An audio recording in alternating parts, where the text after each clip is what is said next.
Imagine a group of children playing in a sandbox, and of course they get into fights here and there. Suddenly one of them says, "I have an idea how we can settle our disagreements. I, Julius, always decide who is right. Of course I also decide when I am involved in the conflict." I am sure that even kids in kindergarten would immediately sense that something is fishy about the solution. And what exactly is the problem? The person who settles a conflict, the arbitrator or the judge, must not be one of the parties involved or closely related to either side. And Julius in the sandbox wants to be both, the judge, even when he is party to the conflict at the same time. Let's look at another example. You're playing soccer at school. You score a point, but the other player says, "No, that doesn't count." And then he adds, "I'm also the referee. I decide what counts." Would you accept that? As we have seen, even children understand this. It feels completely obvious.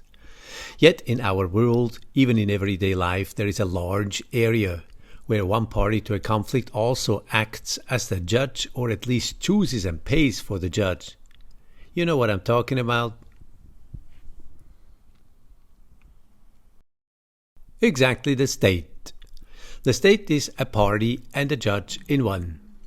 If I am not happy with the state and take it to court, the case ends up before a judge who is appointed and paid for by the state.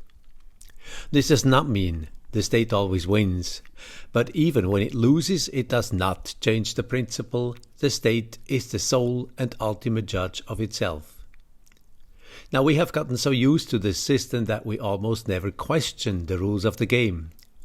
But what if the game itself is flawed? And why should we care? And here is what's in it for you when you watch this video, or this little mini-series of videos.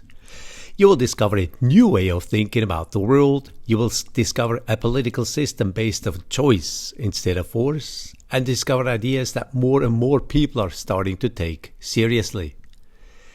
I truly believe it's the most important and inspiring political idea to emerge since socialism, and you will be at the forefront of an exciting movement that is spreading across the world, part of shaping what comes next. Plus, here is a limited bonus challenge. You can get a free printed copy of Hoppe Unplugged, shipped worldwide. All you have to do is watch videos 2 through 4, collect the 3 words I will mention in the videos, and send them to ObodPlanet@gmail.com. Of course, while supplies last, which is a couple hundred copies. Have fun and good luck. This video is part of the OboxPlanet seminar.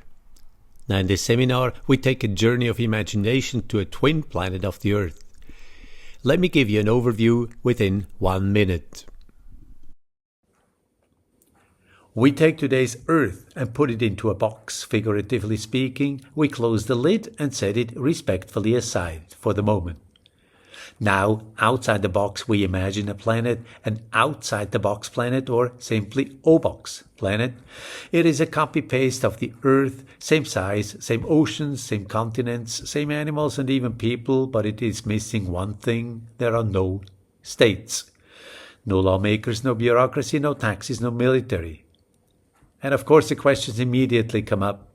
Who builds the roads? Who takes care of the poor? Who provides for law and order? How would COVID or something like COVID be handled without a state? That is exactly what we want to explore by visiting this planet on a journey of imagination. My name is Thomas Jacob, and I will guide you through today's little video series. And after the 4 safety videos, when you want to know more, have a look at this video. It gives you an efficient overview of the OboxPlanet and is guaranteed to get you thinking again and give you many more ideas. You can find the link in today's video description. Highly recommended in my neutral judgment. And in today's video we tackle the most difficult topic, namely the question, what about the wicked people?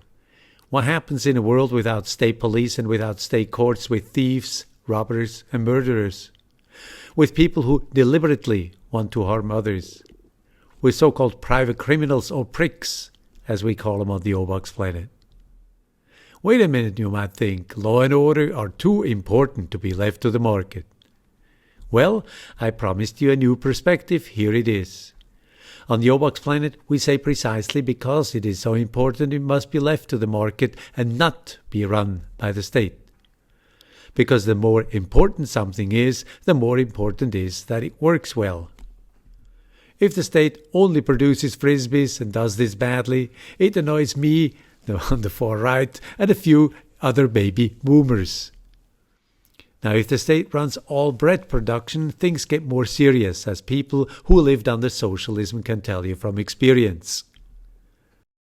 And because the state today runs the police and the judiciary system, they are, to put it politely, not beacons of innovation and efficiency. Now, if you have never thought about how private police and judiciary could work, this will be a race through a new world at express train speed. Don't worry if you have many questions at the end. Today it's just about showing that the topic is serious and exciting and hopefully motivating you to watch the video several times, study the recommended literature and find more inspiration on www.OboxPlanet.com. Now, safety and security. Let's put the topic into perspective. How big is this problem, really?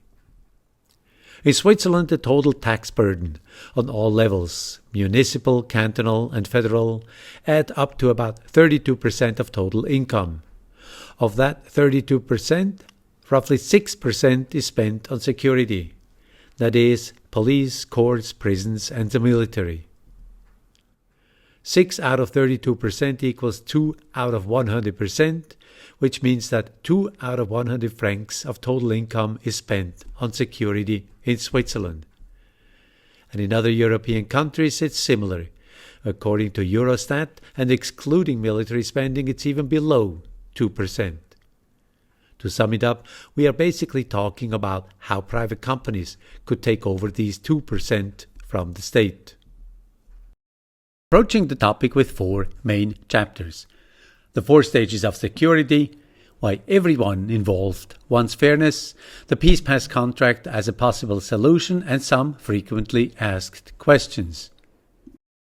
After the main presentation, we discuss some specialties in bonus chapters like who controls the security industry, how much violence is allowed, and are extreme legal systems possible. Let's get started with the 4 stages of security. There are 4 stages when it comes to protecting life and property. Before a crime, prevention, and after a crime, first compensation for the victim, and then catching and judging the offender. Question: which one of these are already handled privately today, and which by the state? Here is the big picture. Prevention, mostly private. Compensation, almost entirely private. Catching, judging and punishing criminals, mainly done by the state. Prevention. We build fences around our homes, we lock our doors, we use safes and alarm systems. We also adjust our behavior, we don't provoke trouble, and we stay aware of our surroundings. Private security companies already do a lot today. They patrol neighborhoods, protect buildings, control access, and even run emergency call centers. So there's really nothing here that private organizations could not do instead of the police. Next, compensation for the victims. This is something everyone knows already from experience. Private insurance companies cover material damage, for example, after theft or robbery. They also pay for medical treatment and provide financial and other support in cases of injury, disability, or death. So compensation is already handled almost entirely without the state. Important point. Injuries can be extremely expensive. Disability payments or compensation after death costs millions. That means insurance companies need large financial reserves and a strong reputation, otherwise no one would trust them. Just imagine a friend of you suddenly declares, "I'm a life insurance company." Now, would you trust him and pay premiums? Now on Earth, insurance companies are strictly regulated by the state for just this purpose. But on the OboxPlanet, there is no government supervision. So how can we make sure these companies act responsibly? Customers, competitors, and independent quality checks, in other words, the drive to earn trust and make a sustainable profit, replace government regulation. Now, trust and supervision of sensitive industries are a big topic in any society, and that's why we will take a closer look in the first bonus chapter. I am sure you will love it. It just might change your world view. Things get really interesting on the right side when it comes to catching and judging offenders. On Earth, most of this is handled by the state police and courts, and this is where we see the biggest differences on the OboxPlanet, where we have private organizations fulfill its role. Wait a minute, you might say. We should trust profit-oriented firms to replace the impartial state services? Doesn't this lead to corruption and the rich buying justice? I dare to say quite the opposite. And the reason is that everyone involved in a private conflict resolution system has a strong interest in achieving the highest possible level of justice. I deliberately say the highest possible level of justice because what is justice anyway? 500 years ago, people thought witch trials and slavery were normal. So who decides today what is just? On Earth, it is the state.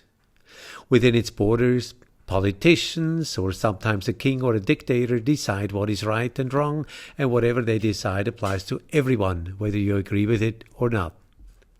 On the OboxPlanet, there are no state borders. Instead, there are individuals and groups of individuals like families, companies, associations, etc., who want to secure their lives and their possessions. A devout Catholic may live right next to a Muslim, next to a Jewish synagogue, next to a hippie commune. And since they may have different standards of what is right or wrong, they may select different security companies with different legal traditions who will protect them. How can they resolve their conflicts efficiently and justly? There is one crucial difference to Earth which makes things much easier on the OboxPlanet. On Earth, states regulate all kinds of affairs, from social insurance to smoking rules, and they impose one solution on everybody within the whole political border. On the OboxPlanet, on the other hand, the only law that applies to everybody is no violence against people and property. When everybody has one simple goal, things get simpler. Protection against violence is basically the same for Christians, Muslims, Jews, and hippies. They may differ in some procedures or punishments, but we will see how these relative minor differences can be resolved further down. Now, people can agree to follow all kinds of rules in gated communities or in associations, but these are voluntary. We will get to that in a bonus chapter at the end. How can I claim that in a private property society everyone involved wants fairness? Who are the participants anyway? When a crime happens, there are three parties involved: the victim, the insurance company, or the security industry, and the accused. The victim wants compensation first, and then justice. Victims want that the offenders are caught and must pay for their mischief. In violent crimes like rape, the victims also want that the offenders truly understand what they did, and of course they want to make sure it doesn't happen again. The second party in the insurance company plays a central role. It is automatically involved as soon as it pays for damages, and now it has a business reason to catch the offenders and make them repay the damages. For example, return stolen goods and cover the costs of catching, investigating, and judging the offenders. As a matter of fact, it is a question of survival. The insurance companies must try as hard as they can to hold wrongdoers accountable. Otherwise, they go out of business. Let's make an example. Security company A doesn't care or works sloppily. It systematically finds fewer offenders than Company B and therefore recovers less money. What happens? It has lower income, has to charge higher premiums, and starts losing customers to competitor B. On Earth, by the way, things are almost the other way around. Whether the police spend their time handing out traffic tickets or catching criminals makes no difference to their paycheck at the end of the month. And criminals almost never have to pay for the damage they cause, quite the opposite. They are fed in prison, and some receive psychotherapy, all paid for by taxpayers, and taxpayers include the victims themselves. So on top of the damage, there is insult added to injury. The third party, the accused, also wants justice. First, let's think about someone who is innocently accused. On the OboxPlanet, this person actually has the biggest advantage, regardless of whether they are rich or poor. So what's the reason? Imagine this. A security company and its courts make a wrongful verdict and an innocent person ends up sitting in prison. Later his innocence is proven. So what happens? The people responsible, like the courts and the security companies, have to pay very high compensation. And the competitors of these firms? They are watching closely, like a cat in front of a mouse hole. The moment a mistake happens, they will use it to win customers. It goes even further. To get innocent prisoners out of prison is an attractive business opportunity. If someone believes a person was wrongly put in jail, he can make a deal with the prisoner and say, if I can prove you are innocent and get you out of jail, you will give me a share of what the security companies have to pay you. And this proposal works for the rich as well as for the poor. On the ObodPlanet, justice does not depend on your wallet. And how is this on Earth? Who really cares if a poor person sits in prison wrongfully?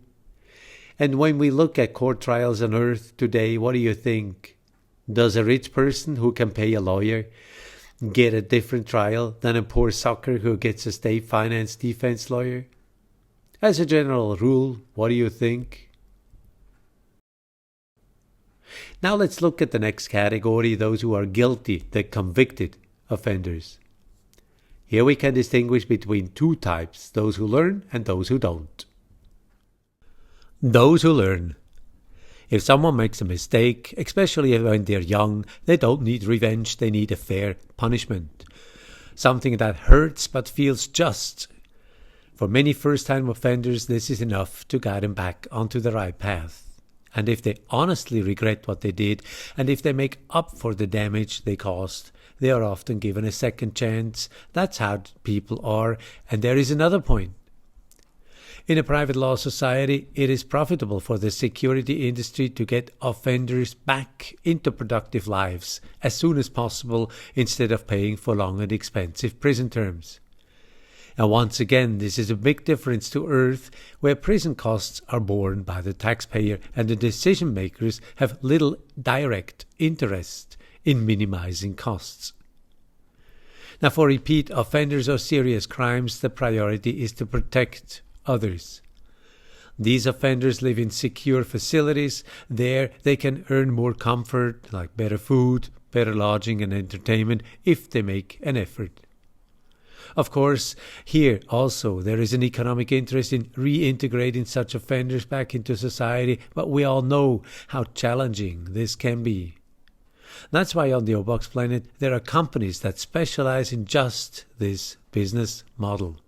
These companies take full responsibility for their clients, for all that they do, starting with courses and therapies in jail and then controlled work outside, etc. I invite you to imagine, how would you organize this challenge? And write a story for the storybook on the OboxPlanet. Conclusion: fair judgments are not just morally right, they are in the self-interest of victims, offenders, and the entire security industry. And how is this all financed and organized?